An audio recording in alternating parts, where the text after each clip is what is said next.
You're listening to the Raw Honeys podcast, the place to be real, be love, and befriend. Join Chelsea Fine, Heather Hildenbrand, and me, Amanda Axel. We're real friends who aren't afraid to talk about the raw truth of real life. If you're looking for a group of girlfriends who will support and encourage you when the going gets tough, this is the place to be. Pull up a chair, grab a cup of coffee or a glass of wine, and enjoy the show.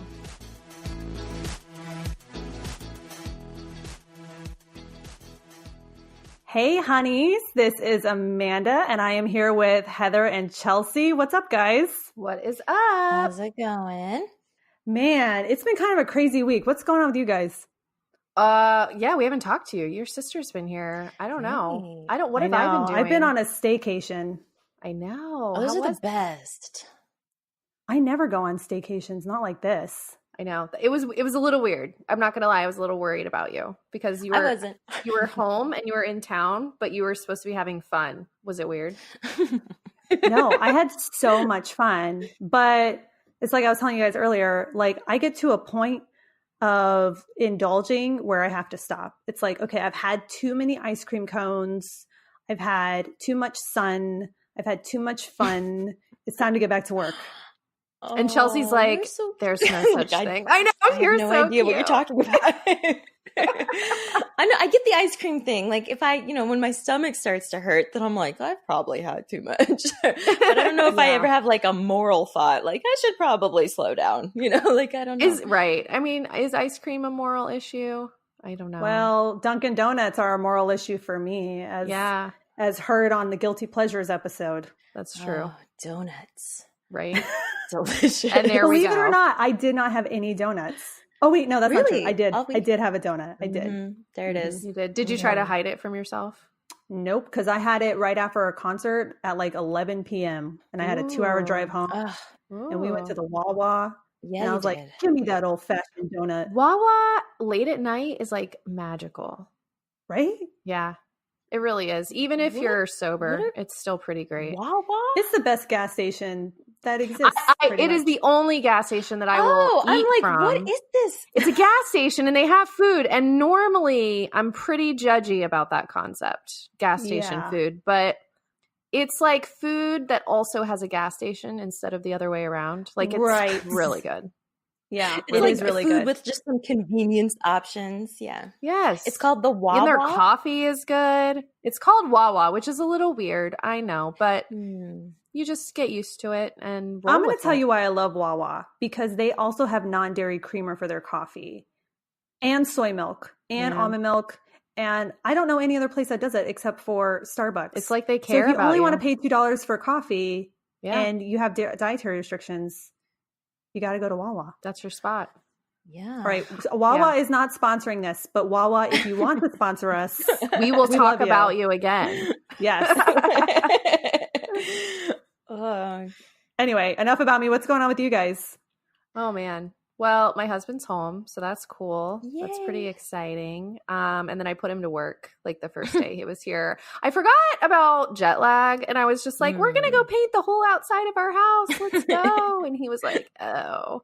And he was rolling with it for a couple hours, and like 2:00 in the afternoon hit, and I look at him. He's like, I think I got to go inside and sit down. I'm hurting. And I look at him, and his eyes are like bloodshot red.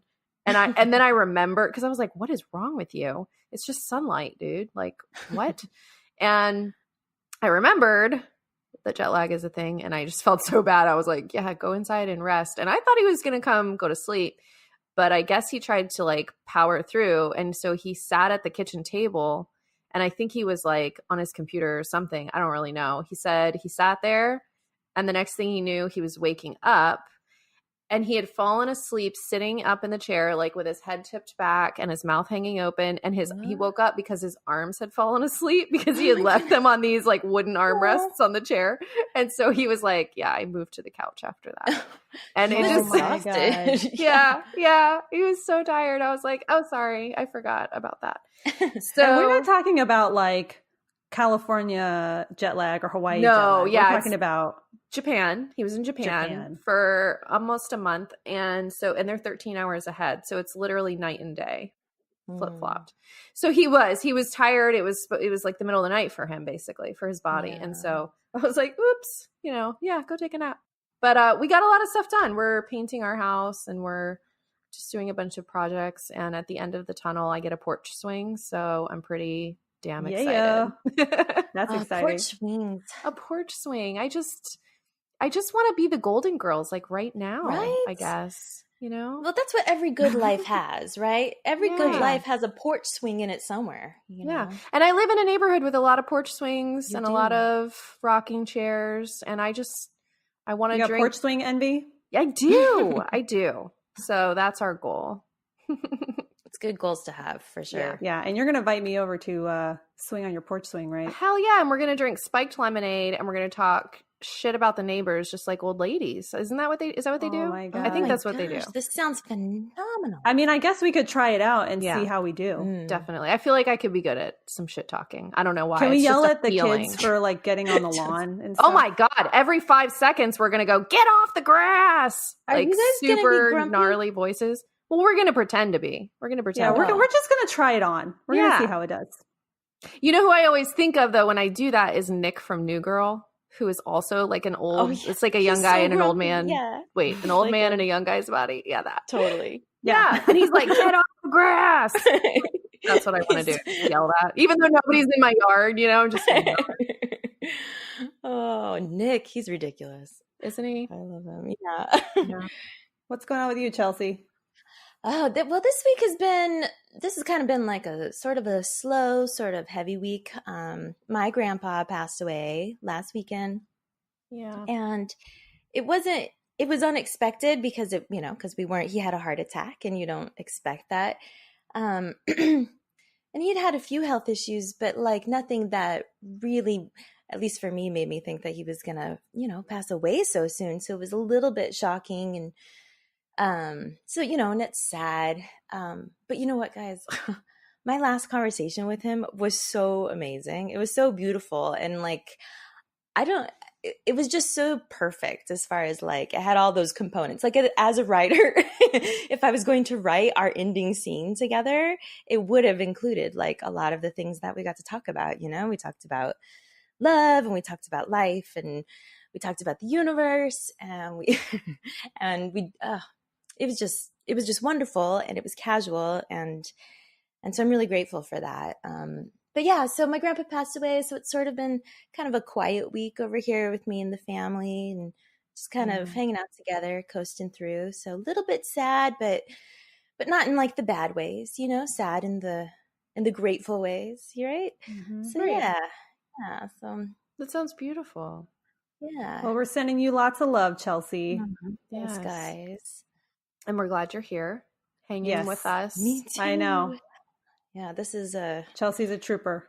Yeah. I'm happy to be here. I've been looking forward to this all week. I've just been really excited. It's like, I know we're besties and we love each other. And of course we're excited to hang out together. And of course it's cool we get to work together too, but a lot of times like friends that work together, they're in work mode when they're all together, and just to focus and be, getting stuff done. But like, I'm so grateful for you guys because all week long when I'd get to like kind of a sad or sort of a heavier place, and then I would start to kind of list the things in my head that I needed to do to make sure I'm taking care of myself. Like, okay, I need to make sure that I go on a walk later tonight, or I want to make sure I watch the sunset, or little things, right, to kind of spark joy.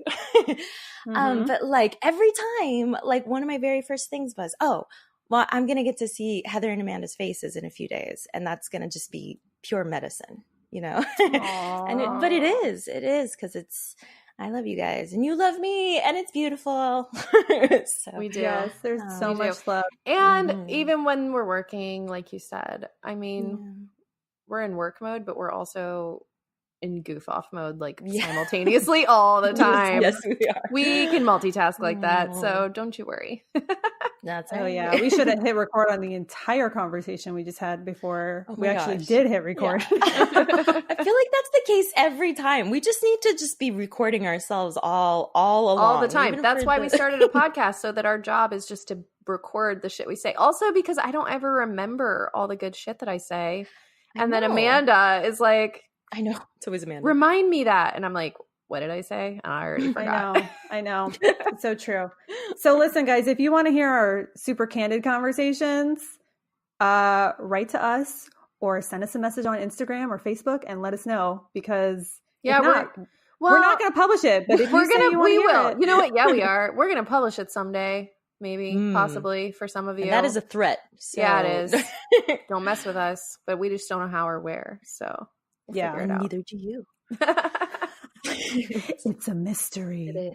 No, don't say it like that. I'm really scared really easily. Nothing's going to be scary, guys. Don't give them the wrong impression. Well, life is a mystery. Oh, that's okay. I thought you were going to start singing the Unsolved Mysteries theme, and I was like, I'm out. Don't make it creepy, Heather. I would leave. I don't even remember that thing. But I got to be honest, like, I'm a huge Madonna fan, but that song, Like a Prayer, it scares me. Haunting. It's haunting. Yeah. Haunting is good, but it's not true fear. I think it may have been the video that I saw as a kid. Oh, guys, I found on Instagram, it's called the 80s and 90s page, I think. Oh, yep. Oh my God. Where have they been all my life? They were like feeling me. They posted all the stuff they post is like, okay, they posted this morning. I saw that they posted like 20 years ago today, the TV schedule for Nickelodeon for the day. Oh my God. And I was like, oh my God, Rocco's Modern Life and all that. And all that? Oh, I missed that shit. Yeah, I was like, whoa. Yeah. It brings me joy. That page brings me joy. It brings me joy too. I love it. They posted a picture of the Adventures in Wonderland or something like that. Yes. I was like, oh my God, I forgot about that. Was such a great show. I forgot about that show. Yeah, where like she would like walk into the mirror. Yeah. Oh, that show kind of creeped me out. Really? Oh man. All of the looking glass kind of stuff in storytelling, for whatever reason, my entire life has really terrified. Ooh, even talking about it right now. Even in Harry Potter with the mirror stuff with his parents and stuff, like there is something like psychologically deep inside me that like I don't trust mirrors, guys. Like I don't know, because the idea, because like if you go into the looking glass. Yeah. You step inside and that's cool and all, but then you're trapped in there because it seems like it's not get through. I know. See, I'm overwhelmed just thinking about it. I just can't. That's how I feel. I think about like religious statues from that Madonna video. I think I have. That's how I feel about it. There's just something in me that I came into this world with that just kind of freaks me out about it. That's so interesting. I don't have it. You know what? That's how I feel about Unsolved Mysteries. There it is. Or his voice just by itself. Like he could read my grocery list and I'd pee my pants. I mean, it's just what it is, you know? So we all have our thing. We all have our thing, you know? We all do. Although, like for real though, on a for real note, like not even kidding, I do feel just as scared about the topic that we're going to talk about today and what's happening about it as I do about all this other stuff. Like for real. Definitely. Nice segue, Heather. I mean it though. It's scary. I know you do. It is scary. It can be. It can be really scary, especially in sometimes in the way that it is handled. Absolutely. I get that. Yep. All right. So on that note, today we are going to talk about the most hot button issue concerning women at the moment, which is the newly proposed abortion laws. And just as Heather was saying, we're a little nervous about tackling this topic because it has always been such a controversial one, right? Yeah. But since this is about a woman's right to choose, you know, how can we not talk about it, right? We're the Raw Honeys and we're for women. So we're going to talk about what's happening, of course, and our views on the subject. But here's the thing, honeys. Whether or not we agree or disagree on a woman's right to choose, we believe that all views are valid. And we're hoping that this conversation, like all of the conversations in our episodes, starts a healthy dialogue, meaning that we open ourselves up to share what we feel and believe while also keeping an open mind to the opinions of others. So whether or not we come to the same conclusion, if we genuinely understand each other better, then it's a win in our book. Mm-hmm. So why don't we talk about what's going on for anyone who's listening that lives under a rock like I do, who usually doesn't know what's happening in the world. Oh man, where do you want us to even start? Abortion's been a hot button issue for a really long time, but I think and I will say that for the term of this presidency, it's become probably a much more prominent issue again. Just Right. women's reproductive rights in general, right? Like, Yep. Birth control and just like our accessibility to that, and all of that's been thrown into like the political arena in the last couple of years. And so I would say it's kind of been ongoing, but it really blew up a couple of weeks ago, most recently on abortion, because Alabama, well, they aren't the only ones, but they're the ones everyone's talking about. Alabama passed what's called the heartbeat law, and basically just banned abortion from the moment that you detect a heartbeat, which is pretty soon in a pregnancy, and usually well before women even know that they're pregnant. So it's very divided. It's very divided on my social media. It's very divided in the news, what people, even women, think about that and about where they stand on the topic of abortion. And I don't know about you guys, but I understand that there's going to be differing opinions always on everything. I mean, we're human beings and no two are alike, and we don't think the same way. And isn't that great? Because otherwise we'd be robots.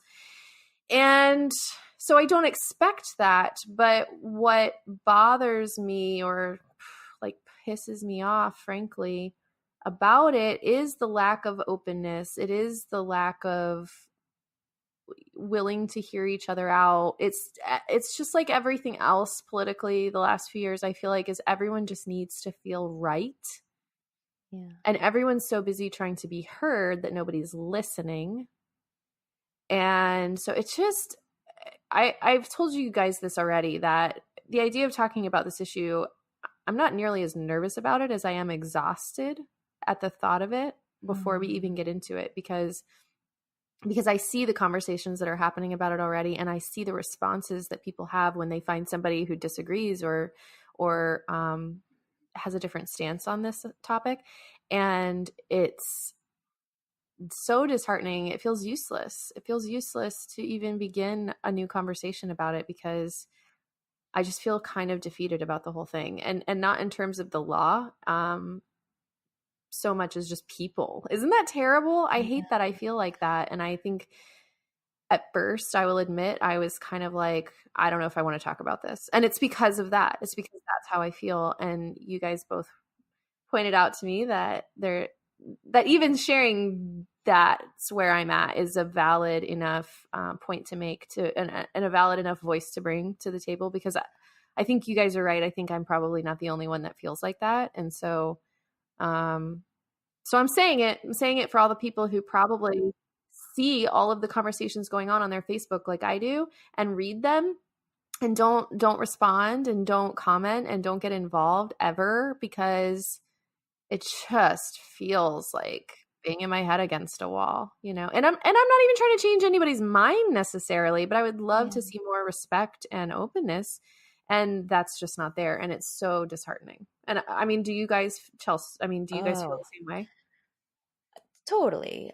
I mean, I do, at least. I think probably most people, if we were really going to dig deep, I would guess that most people probably feel similar to a certain extent, because for me, at least, I think like the biggest overriding weight that like I personally feel all the time is kind of like defeated a little bit, but like disappointment. Like I think we're all disappointed in one another. Like we're disappointed that we're not being heard. We're disappointed that when we are heard, we're not being respected, exactly like what you're saying. But I think like even on a more broad level, I think we're very disappointed in our own behavior and how we as a culture, as a nation, as a globe, how we have been handling things in, I guess, modern years or whatever. And because I think that we, as human beings, as intelligent creatures, I think that we know that we're better than this. I think we know that we're capable of more mature and more effective conversations and more solutions, and more compromise. So I think I totally feel what you're saying, Heather. I think there's lots of people out there probably feel the same way, because everything is a reflection of who we are. So no matter what side we're on or not on and stuff, the action of us as a group, as a whole, that collective, it is a reflection of a piece of us, because we are a part of it, so I think for me, the biggest word there, the trigger word for me is kind of like that, whatever is that disappointment feeling, Yeah. I don't know. Yeah. I mean, I think for me, when I first heard about this, I was really surprised. I was so surprised, because I never thought that something like this was going to come up again. I felt like Roe v. Wade is set in stone. No one's ever going to take away my right to choose in this country ever. I've always kind of thought that.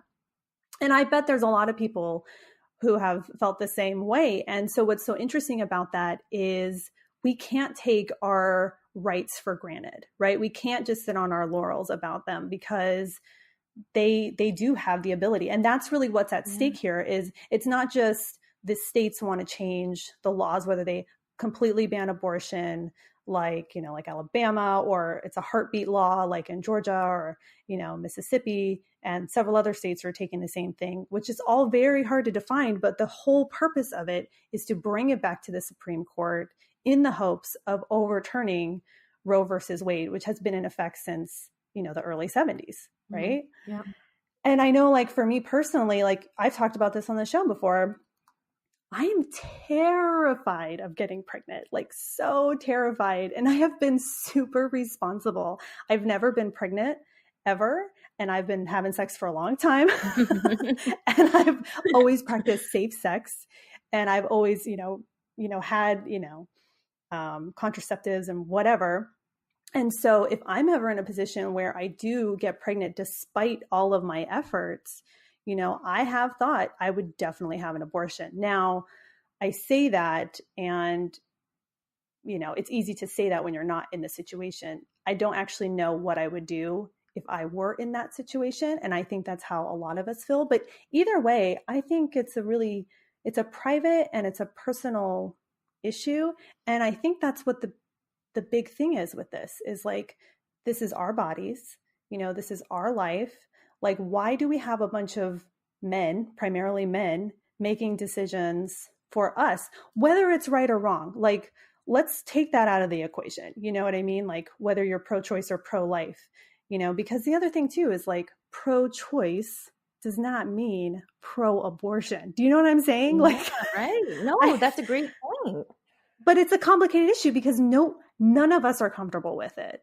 Yeah. Pro-choice people are not comfortable with it. Pro-life people are not comfortable with it. None of us are comfortable with this conversation. It's a hard thing. Nobody wants to talk about it. You know what I mean? I think there's some instinctual reasons behind that, though. I think we're all uncomfortable with it because we all know better. We all know that it is none of our business what's going on with other individuals on a really intimate level. Mm-hmm. We're not comfortable with it because it's an uncomfortable thing. These sensitive issues are not meant to be comfortable, but they can be progressive, and they can be peaceful, and they can be positive. And I think that those are the things that maybe sometimes feel like they're getting farther and farther out of reach, Well, I think I'm going to a little bit disagree, just because I think there's another angle. I think that it feels uncomfortable because I hate to say sides. I hate to ever say, oh, there's these sides to this, because I believe that there are more sides than just these black and white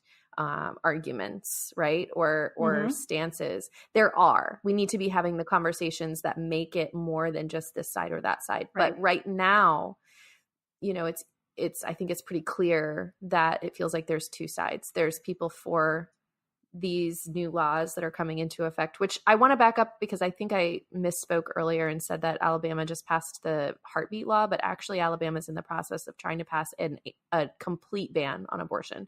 And that's even in cases of incest, everything. So, right. So everything except the woman's health, unless the mother to be is in danger, Right. But if her life is threatened. even then, the way it's written is pretty vague. And that's another kind of problem that I've had when I read about not just Alabama, but some of the other states. Because so here's the thing. You're like, oh, I didn't think this would ever happen. I didn't think anybody would ever impede on my right to choose. Well, it's been close to happening many times in several different states. It's just never, they've either died or stalled, usually at the veto level by like a governor or, but it's almost happened many times.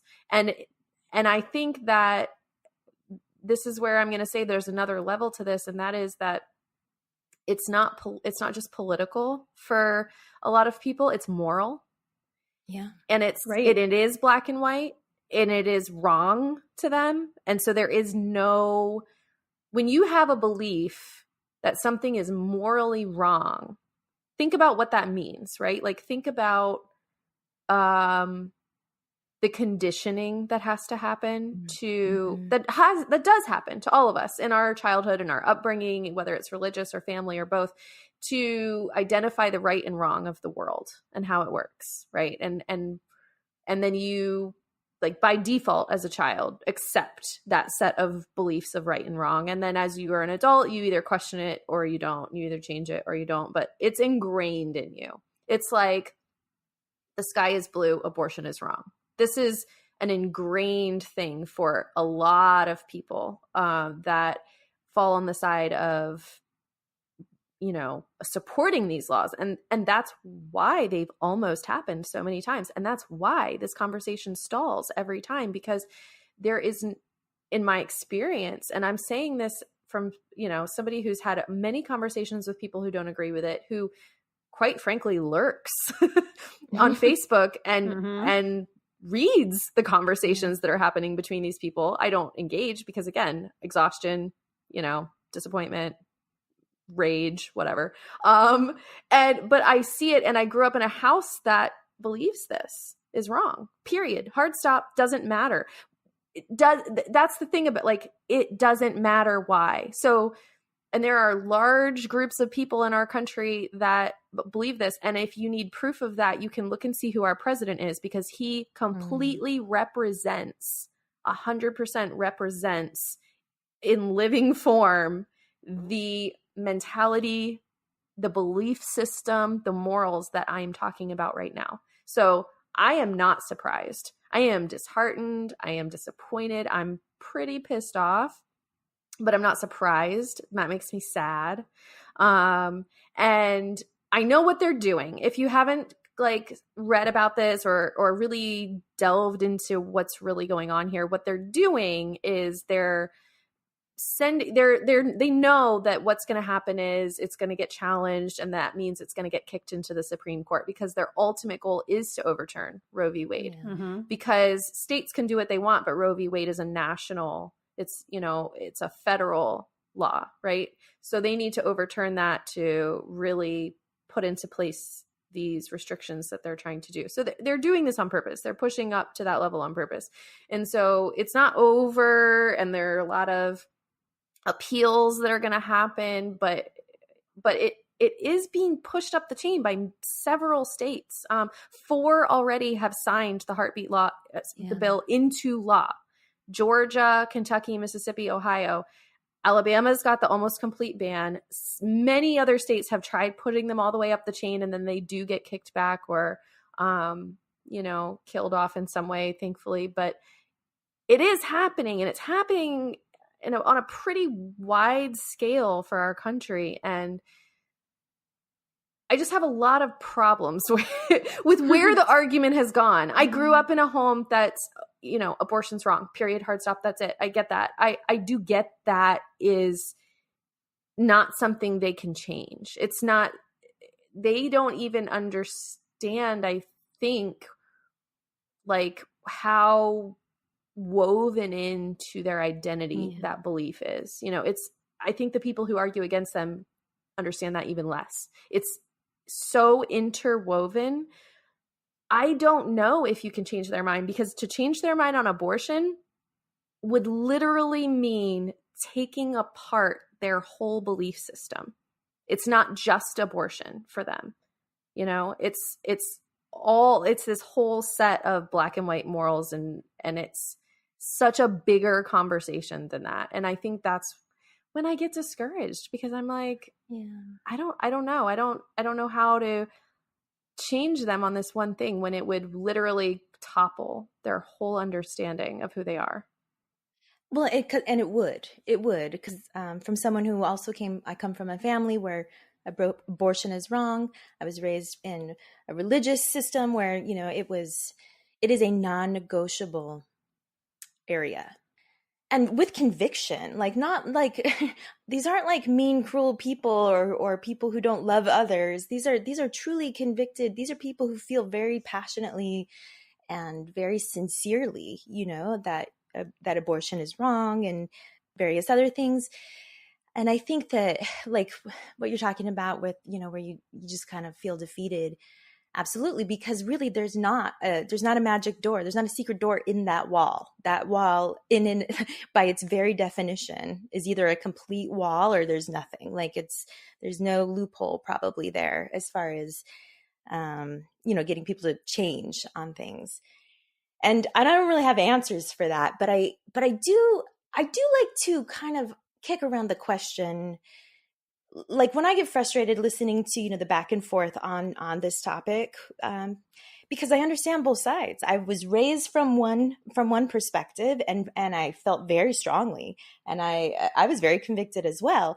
But that was before I was an adult who had her own child, and like, you know, from the moment I got pregnant, I guess your whole life changes. But really, like, being responsible for another life, you know, having the honor to bring life into the world is huge and amazing.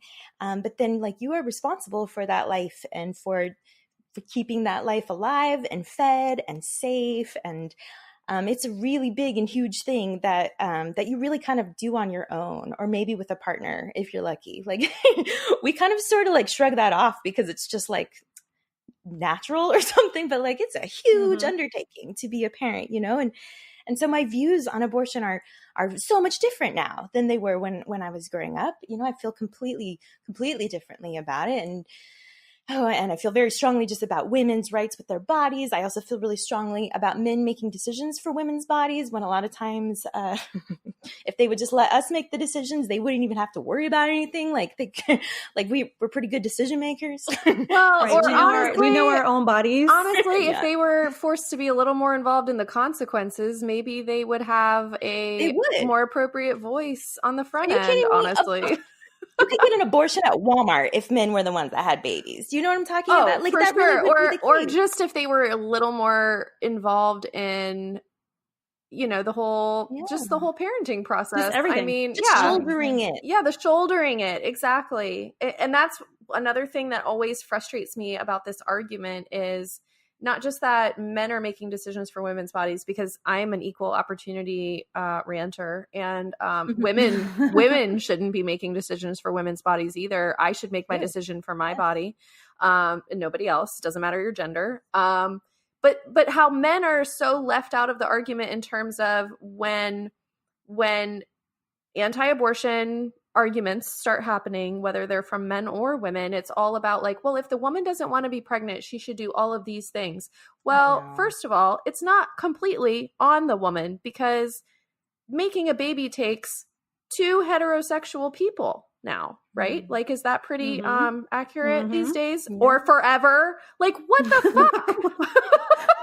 I don't understand why all of a sudden the men are removed from the argument or from the equation, because of the responsibility, and then because of the accountability there. Exactly. You know, it's I mean, it's not really their fault. It's millennia of conditioning from generation to generation about like, you know, these traditional roles or whatnot. But it's, I don't know, in my opinion, we know better. We should act better, and we should just be more respectful and understanding, especially like, oh man, there are just so many facets to this that are beyond a woman's control. Yeah. Like, as a woman, like we talk about rape and incest when it comes to abortion, of course, right? And we need to and stuff. But like, generally speaking, as a woman, if you get through your life without being raped, that's a pretty good life. You got it pretty good. Because as a woman, we're the prey in a lot of ways, you know? And it just seems like when these issues get brought up and those specific facets of the issues kind of get put into these corners, it makes me feel like a little bit like diminished and unheard, and also like devalued a little bit. Well, it's a little bit of a blame situation. Well, not a little, it's a lot of a blame situation where, like, in cases where a woman comes forward and says, I was raped, and the response is, well, what did you do to provoke him? Exactly. That's what the abortion argument feels like when it comes to us being lectured on. Well, even if abortion isn't a choice, you have other choices: abstinence, birth control, blah, blah, blah. Great. And there's a whole other response I have for that. But in the meantime, you know, it's sort of like, so the burden is all on you. Once again, the burden is all on you as a woman, and the sort of the fun is all on the men, you know? I mean, that's really what it really feels like when the argument turns that way. I'm not just I'm not just frustrated at the arguments. I'm frustrated at what they're arguing about, like where their argument is going. I understand the divide. I do. Like I said earlier, I was raised to believe one thing, and I've always believed another. Even when I was a child, I just intuitively felt like, I just remember always feeling like, I don't think it's going to be that black and white. What about this? What about that? And it's the little rebel in me that always wanted to come up with a scenario that didn't fit the black and white, yes and no, right and wrong. And it wasn't just about abortion. It was about a lot of things. But I just always felt like nothing is ever going to be that simple. But I also recognize the people who do see it that way. I recognize, like I said, that it's not just an opinion to them.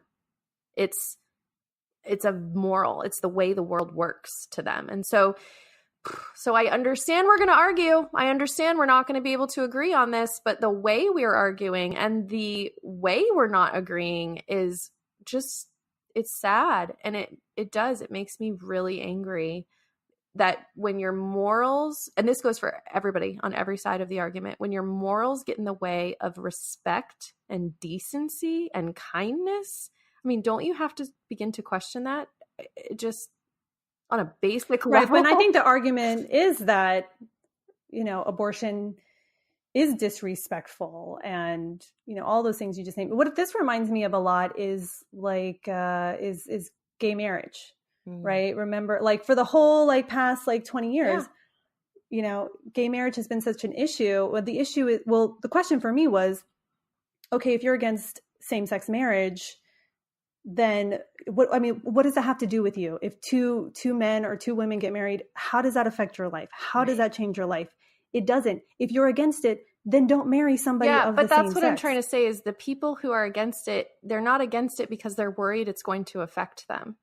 They're against it on principle because they think that in order to be the best version of themselves, they have to stand against what's wrong. And don't you and I believe that we have to stand against what's wrong? And that's all they're doing too. And because I see that, I get really discouraged about, well, then how are we going to compromise?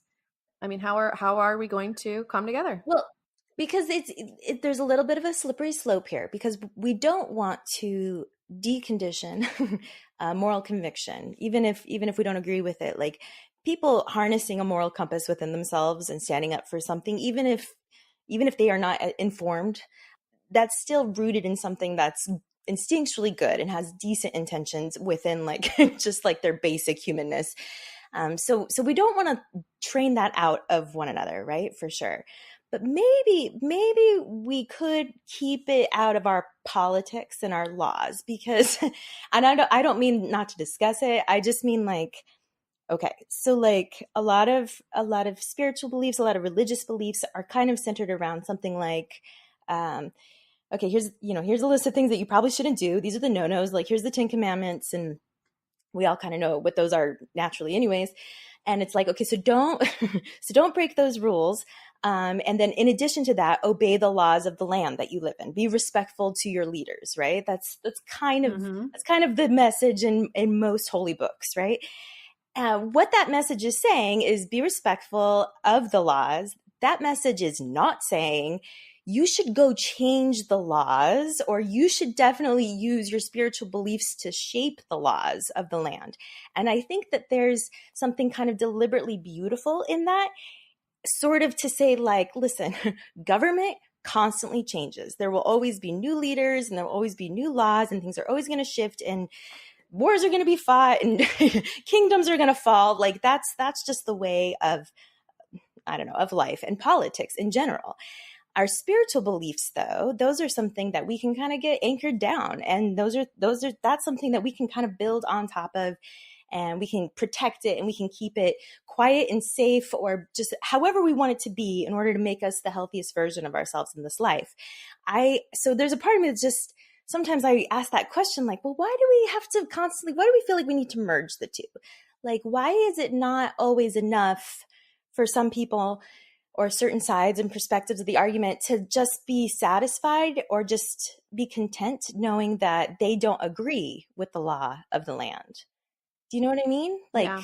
I think it just goes back to, because it's not something that they can separate. I mean, can you separate your sense of right and wrong from your politics? No, you're always going to vote for or choose somebody who aligns with your beliefs.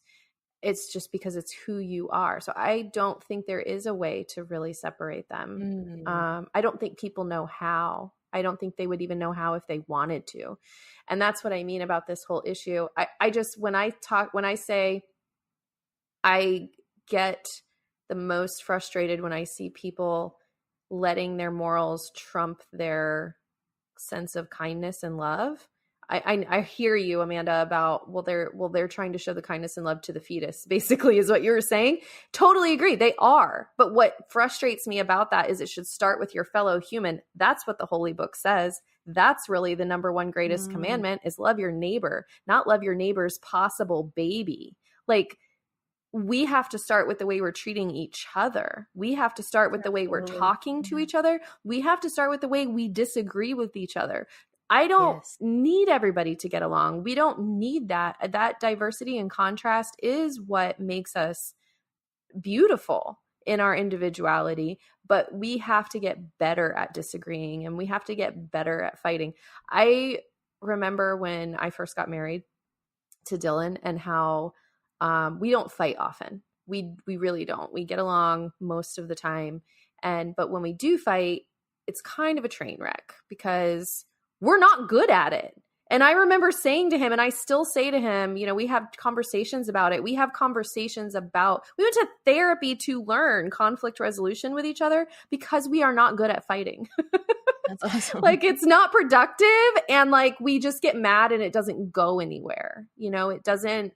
Our mad doesn't help us resolve things. It doesn't help strengthen it for next time. We were repeating the same mistakes over and over. It was a pattern of the things that would trigger us, and then how that would go afterwards. And I feel like it's very similar with this. It's with the way we disagree. We just aren't good at fighting. Americans are not good at fighting with each other. We need to get better at fighting, at conflict resolution, at disagreeing. We need to get better at that. And if we could get better at that, then it's like you said, Amanda, this wouldn't feel like the same as gay marriage. It wouldn't feel like this brick wall of a situation. People would be having more conversations. People would be loving their neighbor. I mean, we'd be happy. The anti-abortions would be fulfilling their Christian duty to love your neighbor. Like, everybody wins. Everybody's, morals should align with this, and it's not happening. And it is disheartening. But Chelsea said something to me earlier when I said that I was this fed up about the state of it. And she said, because if I'm this upset about it, it means that I care that much. Mm-hmm. And so if you're somebody who's listening and who maybe feels the same way as me, if you're fed up, whether you have engaged in these brick wall conversations with people, or you see it happening and you're just discouraged no matter where you stand on the issue, I think that just means we care a lot. I think Chelsea's right about that. And that is something, that's a hope I think that we can take forward. It's a great hope. Yeah. I think. I mean, if you're fighting in a relationship, if you're fighting as a country, like, fighting means that there's something worth fighting for. And when we're talking about something as sensitive as abortion, and all the facets related to that, you know, like it's good. It's good that there's so much passion on both sides. It's good because that passion is, that moral conviction, that that instinctive bone to defend something that you believe in, like that. Gosh, isn't that why we have survived as a species, right? Like it's actually a really beautiful component of our humanness. And so we're fighting for it, and it's uncomfortable and it's unpleasant. And maybe what we need is a counselor. Maybe we need to go to therapy as a country and get a moderator to come in. Right. Totally. Yes. Because what we're doing is not working. I mean, no. Yeah. I mean, no, seriously, I feel like every day there's some issue that comes up that divides us. It's designed to divide us. Like they want us to be at war with each other. Yeah. You know, I mean, and how many wars have we had amongst our own, you know, within our own country, amongst each other? So many. And so, like, you know, something I was talking about earlier is how you can change the law, you can create legislation, but if you don't really change what's at the root of it, then you're never really going to change the issue. Because like with this one in particular, with the abortion law, let's say you take abortion away, you take the right for a woman to choose away. She's still going to, you know, there are women out there who are still going to seek abortion, but now it's not healthy. Now maybe their physician is at risk of prison time for 99 years, because that's the sentence. 99 years. You know what I mean? Like you have really unsafe conditions and it creates other problems. And then, okay, so maybe now you have women who, you know, they didn't seek that out and now they have a child. So what are their options when they're not equipped to take care of their own child? Right. You know, are they getting education? Are they getting, you know, birth control? Like, are we actually providing these resources to really help the condition? And so, you know, like I remember a long time ago, do you guys know what solar roadways are? No. You ever heard of solar roadways? Okay. YouTube this, guys. It's so cool. They're basically, it's like these roadways are made of recycled material and they illuminate, and it's, you know, they're run, you know, I mean, they're solar, so they're powered by the sun and all these awesome things, right? Is this like where the cars that drive over it are what activate the solar energy and like it gives it, that's what helps power it? Or is that something else? I don't think it's the cars that drive over it. I think it's strictly the sun, but you know, you can light them up, and like if there's an accident, they can change the lights so it like moves people over, and it's really cool. Yeah. All these things are really neat. Anyway, I bring this up because if we had these solar roadways the way that they were proposed, it would solve a lot of issues, right? And I remember driving down the highway one day and I was thinking to myself, if we just had solar roadways, like so many issues could be avoided. Like, why don't we have that? And as I'm driving, then I realized, you know what? The issues that it solves, it doesn't really matter whether we have solar roadways or we don't. If we don't really have the conversations that are rooted in the issues that we have, then solar roadways are never going to change anything. You know what I mean? It's like you can abolish nuclear weapons, but are you abolishing hate? No, you're not. You're just taking away a weapon. And guess what? We already know how to make them, so they can make them again. You know, you can take away guns, but do you take away someone's desire to commit murder? No, you don't. You just take away the weapon.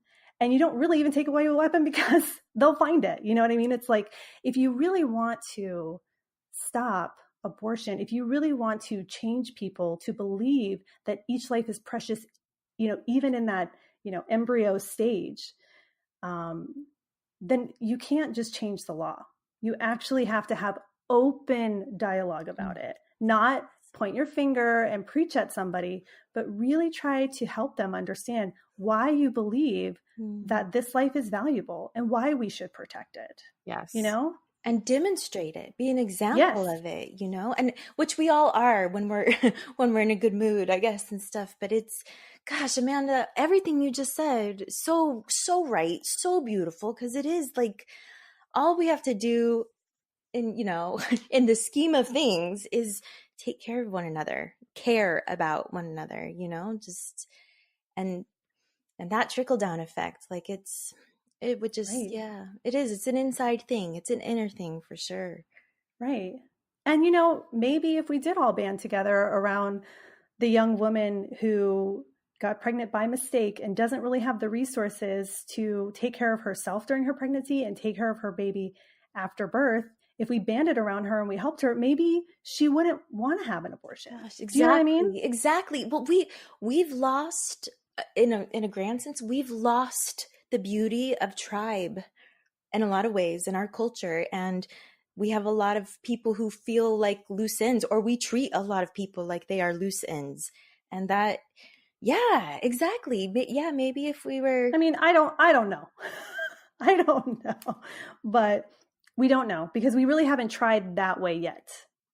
it is interesting though, like I really believe in humanity. Like I really believe in people. I really believe in the future. I have a pretty I do too. Yeah, I really and so I do believe that we're going to get to a really peaceful and balanced place on this issue eventually, and it's going to be wonderful when we do. But it's a little crazy in the meantime to kind of feel like what Heather's talking about, like a little defeated or some disappointment, or maybe just fear a little bit. I know that's kind of a dramatic word, but as a woman, like just as a female, I don't know, maybe guys feel this way too, but like, I don't know, like it's scary to be a woman no matter what. It's scary in the sense like there's just so much you got to be careful about and so much you have to be aware of and so much that you're going to get blamed for or cheated on. Like it's just, I don't know. There are a lot of just women issues, right? And it's great. It's great that there are a lot of issues because it means we're talking about stuff and progress is being made. But something that like I tend to really dig down deep and find hope in when I get overwhelmed by like, oh, how are we going to work this out? And is this ever going to work out? Is like, I like to look at women as a collective, as like, we're like a team, right? All of the women who ever lived throughout all of history, who had babies, who were women, who had babies, who were women, like we're kind of amazing. Like we have lived through all different seasons and all of history and time and stuff like that. And we've had access to abortion, or we haven't, we've been slaves, or we've been queens, but we've always been the other when it comes to like the gender usually who's ruling, or the gender who has the louder voice or the more power in politically. And we always find a way. And so, something that I try to really take away from all of this right now, the fight, the passion, the frustration, maybe even like the bleakness that some people feel about the future, is that like, listen, girls, it might get really ugly and it might get way scarier. It might get harder. It might get darker. But we as women, we've been through worse, and we always come out of it strong. And we always come out of it having conversations like this, like, okay, how do we prevent that from happening again? Right. So I don't know. I believe in us. I don't know how we're going to get there exactly, but I do believe we will get there, and until then, I believe that we're going to find ways. I do too. Right. I do too. I think even just having this conversation is finding a way, because there are many times when something like this comes up, a conversation like what's happening around abortion in the media and just in general right now, that when I get discouraged about it and I feel like I can't do anything to change it and I don't like how people are treating each other, I tend to just not say anything, not do anything, because I feel like I can't matter enough to make a change anyway. What's the point? All I'm going to do is get myself riled up. These are the things I say, and then I just don't do anything. But I realize I'm not the only one. And I think if everybody who felt that way did stay quiet, then that's how nothing changes, or that's how angry, ugly things are said, and then scary laws are passed. And that's how progress moves backward. Silence. And so I think that just having this conversation is a step, an important step, because I think using our voice, even when we feel like it might not matter, is really, really important, because the opposite of that is giving up. And we can't do that either. And like Chelsea said, we're all on a team, and we can't give up on our team. And I think the alternative scares me. The alternative of staying quiet and giving up and just watching all of these laws go into effect and women become less supported because of it. Because like Amanda's saying, if you are going to do something like this, then you need to come alongside women and support them in another way, education or access or, oh my God, like, I don't know. I just get really triggered. Like, why is it up to a woman to figure out what she's going to do if she decides not to have an abortion? Why do we have this cultural, like, why is single dad a surprising thing to see, but single mom isn't? Why aren't men, like, I'm not mad. I'm not even against men. I'm so for them. They need to get their asses in here and help out with this shit. I do. Right? Like, why is it all on the women? It's on the woman whether she's going to have an abortion, and then it's on the woman whether she's going to put the baby up for adoption. It's on the woman to get contraception. It's on the woman to make sure that choosing when to have children or what to do with her own body doesn't compromise her chance at a good life. Why is that only on the woman? Because the man can choose to just peace out and go have a good life. Why is that the cultural norm? Like, there are just so many other conversations that we should be having. And I just think that the more raised voices that echo that sentiment create a movement. And so even if you feel like you have no power, and that your voice has no power, I think finding a community like the one that we're trying to create here with the Raw Honeys is the single most important thing you can do, because it's what you can do. You might not be able to do anything else, but this is what you can do. So you just do the thing that you can do in front of you right now. And for me, that's having a conversation about something that makes me want to cry right now. And I don't cry because I'm so unless it's scheduled, fed up. This is not on the books, people.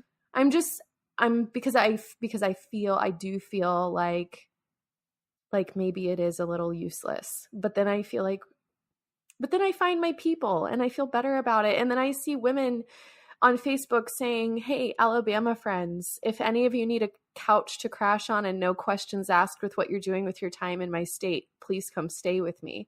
And it just makes my heart warm. And it's not because I'm for abortion, although I am for the woman having a right to choose what she does with her body. But it's not even because I'm for abortion. It's because I'm for women helping women. I'm for the support. I'm for the conversations we need to be having. I'm for loving your goddamn neighbor. Amen. Like, that's what needs to be happening. That's where the conversation starts. Oh, hell yes. I feel like that's where our conversation ends, because I don't know what else we could say after all that. Well, I'm crying. I know Chelsea's and Chelsea and all the honeys listening right now are like, yeah, girl, yes. Oh man, though, talking about your voice, and can I be nerdy for a second and spout one of my facts? I don't know why you're saying for a second. Yes, go. I know. It's just like, but that feeling of like, maybe my voice doesn't matter, or maybe my voice is too small to be heard, or whatever, and that's a very real feeling and stuff. But like, oh, every voice matters so much. And like in song, in like when a group of people get together and they're all singing together, our voices, they create this vibration, right? And a choir all singing together in a room, it creates so much vibration that like it actually rattles the walls. It doesn't have to be super, super loud to do that. It just has to be plenty of voices. And so like the more voices that are involved in the song, the more powerful the vibration, and therefore the more powerful the energy that's emanating from that song. And that's exactly what we're trying to do. We're trying to point and channel our energy, our passion, our moral convictions towards something good, towards something that it creates peace and creates, everybody's happy or whatever, right? These ideals. And so the only way to do that is with another voice and one more voice and then another voice, And so, yeah, everybody out there who's worried about how much their voice matters, your voice is a piece of that. We need you in the song. Yeah, and we specifically want you in this song that we love you no matter what. We love you if you are for abortion. Yes. We love you if you're not. We love you if you've Yes. had an abortion. We love you if you think you would never do that. We love you if you know you would never do that. That's what I'm talking about. I don't want to use my voice to join the argument. I just want to use my voice to let everybody else know that this is a safe space, that we know how to fight. Yes. And that we're still going to love each other even when we disagree. And we're not going to let that stand in the way of love and kindness and compassion and empathy for the person standing right in front of us. So good. Well, I think that brings us to the end of our episode. So there has been so many amazing quotable things said that I don't even know how we're going to leave our honeys, because we always leave you guys with a message. So I'll kick it off. And, I mean, for me, I'm uncomfortable that this topic has come up again, but I think it's just a symptom of something bigger that's going on that we haven't truly addressed. Otherwise, it wouldn't be an argument. And so in a way, I'm actually grateful, because it is allowing us to have this conversation, the conversation that we just had, and all the conversations that will happen as a result of this, or as a result of your experience, as a result of your view, as a result of you speaking up. We're all talking about using our voice. That's why we started this podcast, guys, because 150 years ago, we wouldn't have been able to talk like this, and we can. That's our right. So we should take advantage of that and have these conversations and try to come to an understanding, because exactly like Heather's saying, in the end, all we have is right now, and all we have is each other. So let's take care of one another. Yes, absolutely. Oh man. And I don't even know what more to add to that, because that is kind of the solution to everything. Man, I don't know. I don't even know. I just want to say, girl, no matter what happens, no matter where we're headed, and no matter what's around the corner, we women, we always figure it out, and we always get through, and we always get stronger. I mean, if that's what we've been doing for thousands of years, is getting stronger and stronger, not just as a collective though, like as individuals. And I'm just grateful that we're passionate at all. I'm grateful that we care. I'm grateful that there is something worth fighting for, no matter what side you're on. And I'm proud of everybody for being brave enough to really feel something. Yep. And we just move forward. Well, I think I left all my cards on the table. I think my ranting speaks for itself. I'm so glad you guys keep coming back for that. Obviously, I feel very strongly. I feel more strongly about how people treat each other than I do about abortion, and I feel pretty damn strong about abortion. But I do think that it goes back to what Amanda was just saying, that it's indicative of a bigger issue, of it's a symptom. And so it's good that we're having these conversations. I do fully believe that it's good that we're having these conversations. We might be scared and nervous about what will come next, depending on how these laws go. I will admit that, but it is good that we are having these conversations. Whenever something is happening that we don't like, Amanda and I say this to each other a lot: when you know what you don't want, you know what you do want. And the harder you know what you don't want, the better you know what you do want. And that's what these conversations, that's what these issues are doing for us. And I just really, really hope in the meantime, I'm going to keep looking for examples in the meantime that prove to me that women are remembering other women. We are remembering that we are on the same team. We are learning how to fight so that we can learn how to make up. We can learn how to respect each other, how to love each other, even when we disagree. I'm going to keep looking for examples of that, because another thing that we say all the time is what you're looking for is what you will find. And since that's what I want to find, that's what I'm going to go hunt down. And I hope whoever's listening will be one of those examples that I find. Thank you, Heather. I just want to say, I know I already spoke, but I just want to add that I love you guys. I know this wasn't an easy conversation for any of us to have today. And I just want to say that I'm really honored to be able to have this conversation publicly with you guys. And I love you guys. And we love you too, honeys. Thank you guys so much for listening today. We definitely want to hear from you. So please stop by our Instagram at The Raw Honeys or our Facebook page and join the conversation, and don't just join the conversation with us online. Have this conversation with your family and your friends and in your community. And please remember, our motto, big love. When you have these conversations, show up with big love. And we'll see you next time on The Raw Honeys.